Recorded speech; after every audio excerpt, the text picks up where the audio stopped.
ماهمونیر مۆلای ڕاد نمونەی سەداقەت و بوێریە. ماهمونیر مۆلای ڕاد دایکی منداڵی گیانبەختکردووی شۆڕش کیان پیرفەلەک یەکێک لەو دایکە دادخوازانەیەکە بەهۆی بوێری و ڕاستگۆبوونی بووەتە قارەمانێک. کیان پیرفەلەک منداڵێکی 9 ساڵە بوو کە ئێوارەی ڕۆژی 25 مانگی خەزەڵوەری 1401 و لە گەرماوگەرمی شۆڕشی ژن ژیان ئازادی لە ئیزەی خوزستان لە ماشینی بنەماڵەکەیدا و بە بەرچاوی دایکەوە بە تەقەی ڕاستەوخۆی هێزەکانی ڕژیم گیانی لەدەستدا. قەتڵی حکوومەتی ئەم منداڵە کاردانەوەی نێخۆیی و جیهانی لێکەوتەوە و بوو بەهۆی زیاتربوونی نەفرەت لە ڕژیمی کۆماری ئیسلامی. کاربەدەستانی ڕژیم دەنگۆیان بڵاو کردەوە کە گۆیا کیان لە تەقەی نەیارانی ڕژیمدا کوژراوە. هەروەها بە هەڕەشە و تەماعوە بەرنان هەوڵیاندا بنەماڵەی کیان بەتایبەت دایکی وادار بکەن ئەم ئیدعایە تائید بکات. بەڵام ئەم دایکە بوێرە چەندین جار لە بەردەم ڕاگەیەنەرەکاندا وتی مەئمورانی ئەمنیەتی بە بەرچاوی خۆیەوە منداڵەکەیان کوشتووە و بەم جۆرە درۆکانی ئیتڵاعاتی لە قاودا و ڕسوای کردن. مەئمورانی ڕژیم دیسانیش دەستیان لە پیلانگێڕان هەڵمەگرت. ئەوان لە بێدادگایەکدا ئەباس کورکور ناسراو بە مجاهید کورکور یەکێک لە گیراوەکانی ناڕەزایەتیە سەرتاسەریەکانی ساڵی 1401یان بە بکوژی کیان و چەند کەسی تر تاوانبار کرد و دادستان داوای حکمی ئیعدامی بۆ کرد.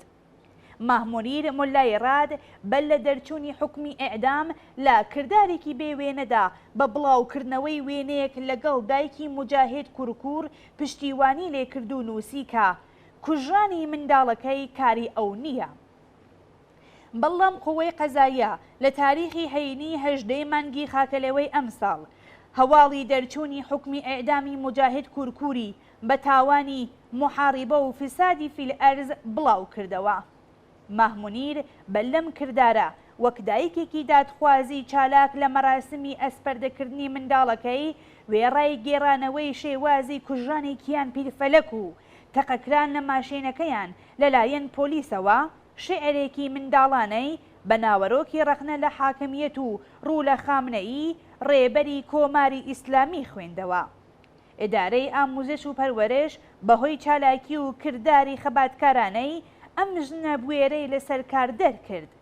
ئەو لە بەرانبەردا بە بڵاوکردنەوەی بانگەوازێک بۆ بەڕێوەبردنی ساڵیادی لەدایکبوونی 10 ساڵەی منداڵە گیانبەختکردووەکەی لە نێوخۆ و دەرەوە چووە شەڕی ڕژیم و دەست و پەیوەندەکانی. سەرانی ڕژیمیش لە ڕێگای مەئمورانی خۆیانەوە پیلانێکیان بۆ ئەم دایکە دادخوازە داڕشت. ئەوان ڕۆژی 21 مانگی جۆزەردان و لە ساڵ ڕۆژی لەدایکبوونی کیاندا پویا مۆلای ڕاد کوڕەمامی ماهمونیر و مەئمورێکی خۆیان کوشت و ئەم دایکە بوێرەیان بە پیلانگێڕی ئەم ڕووداوە ناساند. هێزە ئەمنیەتیەکان بەپێی دەستور لە هەمان ڕۆژدا ماڵی کیان پیرفەلەکیان گەمارۆدا و هەموو کەلوپەلەکانی ئەو ماڵەیان لەگەڵ خۆیان برد.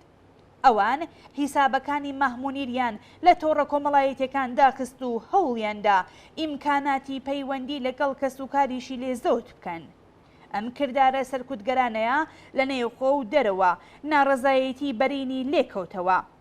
ڕۆژی 1 مانگی پوشپەڕ ئەم دایکە توانی گەمارۆی سەرکوتگەران بشکێنێ و خۆی بگەێنێتە سەر گڵکۆی پویا مۆلای ڕاد و وێڕای مەحکومکردنی بکوژەکانی ڕێز لە یاد و بیرەوەری ئەو بگرێت. شکستی کردداری سەرکوتگەرانە کە سەران و کاربەدەستانی سەرەکی ڕژیم لە کۆبوونەوەی ئەمنیەتی ڕۆژی 25 مانگی جۆزەردان بە شێوەی ناڕاستەوخۆ دانیان پێداناوە بە باشترین شێوە لە بەرەنگار بوونەوەی سەرانی ڕژیم و فەرماندە جەنایەتکارەکانی لەگەڵ دایکانی دادخواز و ماهمونیردا خۆی دەرخستووە. بزوتنەوەی دادخوازی لە سەرتاسەری ئێران و لە دەرەوەی وڵات ناسراوە. ئەم بزوتنەوەیە خەریکە ئاستی تەشەکولیابی خۆی بەرز دەکاتەوە. بەڵام هێشتا هێزێکی زۆر کەم لەو کەسانەی کە بیلقووە دادخوازن هاتوونەتە مەیدان. لە ڕۆژێکەوە کە مەئمورانی کۆماری ئیسلامی ئاگاهانە کرێکارانی بێکاری ئیسفەهانیان لە مانگی خاکەلێوەی ساڵی 1358دا دایە بەر ڕەگباری گولۆ و بوونە هۆی گیانبەختکردنی دوو چالاکی کرێکاری و خوێندکارێکی ئازادی خواست تا بە ئەمڕۆ سەرانی ڕژیم بوونەتە هۆکاری گیانبەختکردنی بە هەزاران کرێکار و کۆمۆنیستی تێکۆشەر و نەیاری خۆیان. بنەماڵەی ئەو کەسانە و دۆستانیان و بەتایبەت دایکان زەمینەی مادی بزوتنەوەی بەرینی دادخوازین.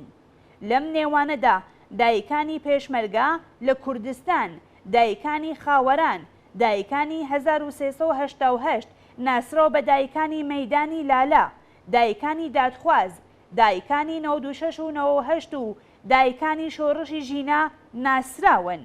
ئەگەر لە ئاستێکی بەرینتردا بڕوانین سەرانی ڕژیم لە شەڕی کۆنەپەرستانەی ئێران و عێراقدا 700,000 کەس کە 35,000 کەسیان منداڵ بوون کردە قوربانی. بنەماڵەی زۆربەیان بە شێوەی بێڵقەوە بەشێک لە دادخوازانن. ئەرکی شۆڕشگێڕان و دایکانی پێشڕۆ ئەوەیەکە هەرچی زیاتر یارمەتیدەری پەیوەستبوونی ئەو دایکانەش بە بزوتنەوەکانیانەوە بن. ئەم دادخوازانە یەکێک لە بەرچاوترین نمونونەکان و هۆکارەکانی بە زیندوی مانەوە و قوڵتر بوونەوەی شۆڕشی ژینان.